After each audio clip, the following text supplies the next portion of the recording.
এতগুলো মানুষের সংসার কি করে চলবে, তারা বাঁচবে কি করে, তাদের কথা একবারও ভাবলো না। এই অমানবিকতা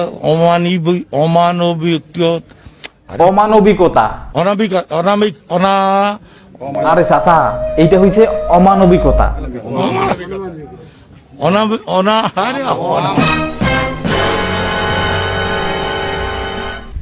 মানে কি বলবো, যাই হোক। Hey guys, this is Saib back with another video. So লকডাউনের পালা শেষ, এখন শুরু হয়েছে শাটডাউন। আর এই লকডাউন আর শাটডাউনে আমাদের আশেপাশে চারপাশে বিভিন্ন ধরনের হাস্যকর ঘটনা ঘটে যাচ্ছে। সেগুলো কি জানেন?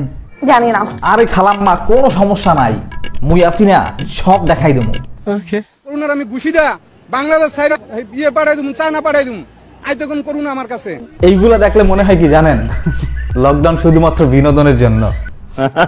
কেমনি যে একটু বাইরে যামু, দেশে দেশে শাটডাউন, তাতে মোর কি, মোর একটু পান খাওয়া শখ হয়েছে, মুই বাইরে যাবো, দোকানে যাই পান খামো।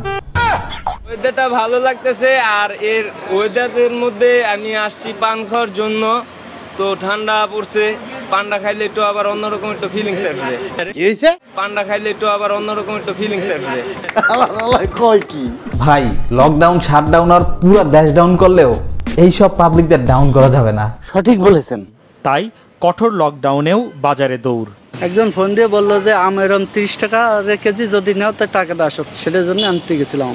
একটা কথা আছে না, বাঙালিদের যদি ফ্রিতে আলকাতরাও দেওয়া হয় সেগুলোও তারা নিবে। সরকার দিছে শাটডাউন আর ওদিকে তারা 30 টাকায় আম কিনতে যায়। হোয়াট দা ফাইজলামি। এসব কি বলছেন আপনি?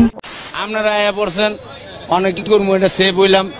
আরে কাকু, মাথায় এটা কি পড়ছেন? মনে করেন মাস্ক কিনতে, মাছ আসছিল, মাছটা ফালাই থয়েছি, পুরানো হয়েছে, আবার দোকানে বসছিলাম, এই জন্য আর কি। এই লকডাউনে দেখছি মানুষের হোকার কাপড় মাথায় উঠছে, আর এখন দেখতেছি চাপায় প্রোটেকশন নিচে না লাগাইয়া উপরে লাগাইছে। করবেন তখন আগে হাত ধোবেন, তারপরে তার কাপড় খুলবেন এবং অন্যান্য কাজ করবেন। সঠিক বুঝলাম না, কোন হাত ধোয়ার কথা বলছে? আমারও তো সেই একই প্রশ্ন। আরে আগে হাত ধুইবেন, তারপরে কাপড় খুলবেন, তারপরে কাজ শুরু করবেন, বোঝেন না? আমি বুঝি না। থাক, আপনার আর বোঝা লাগবে না। এই লকডাউনে আমাদের টাকা পয়সা, মানি ব্যাগ কোনো কিছু সাথে না থাকলেও একটা জিনিস কিন্তু আমাদের সাথে থাকে। বলুন তো সেটা কি? মাস্ক। মাস্ক আছে, মাস্কটা বাইক রাখতে হচ্ছে বাসায়, মনে হয় গাড়ি দিয়ে হচ্ছে জানি।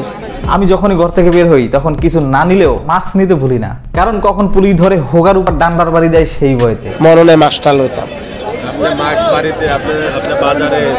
মানে লইতাম মনে নাই। কিন্তু এইসব চাচারা নাকি মাস্ক নিতে ভুলে যায়। মাস্ক নিতে বুঝলাম না। মুখের মধ্যে যে আমরা ও কাকু, আপনাকে কি হোগার উপর ডান্ডার বাড়ি খাওয়ার ভয় নাই? যেন খুলে রাখছি। কিসের ভয়? আমরা সবসময় এরকমই থাকি, কারণ সারাক্ষণ মাস্ক পরে থাকা সম্ভব না। আরে ভাইয়া, আমিও তো ওইটাই কই, কিসের ভয়? মাস্ক পরবেন না, মুই মাস্ক পরলে আদ্রিয়ান নিকাশ করে ঘরে যা মারা যাও। আরে চাচা, মাস্ক পরেন, মাস্ক পরলে আপনাকে খুব স্মার্ট লাগবে, একটু পরে দেখেন। না, মাস্ক পরবেন না, এরা 1 নম্বর। ভাই, আপনি যদি সহজ সরল ধার্মিক মানুষগুলোকে জিজ্ঞেস করেন তারা কেন মাস্ক পরে না, তাহলে তাদের মুখ থেকে এইরকম সহজ সরল উত্তরটাই পাবেন। আর বাবা, আল্লাহর জন্য না ডরাই, জীবন ডরাই লাভ করে লাভ নাই। 5 ওয়াক্ত নামাজ পড়ি তো, আল্লাহর জন্য, আল্লাহর জন্য অনেক সময় তো আল্লাহ এমনি লই যাব। আমরা আল্লাহর সাথে কেউ ডরাই না।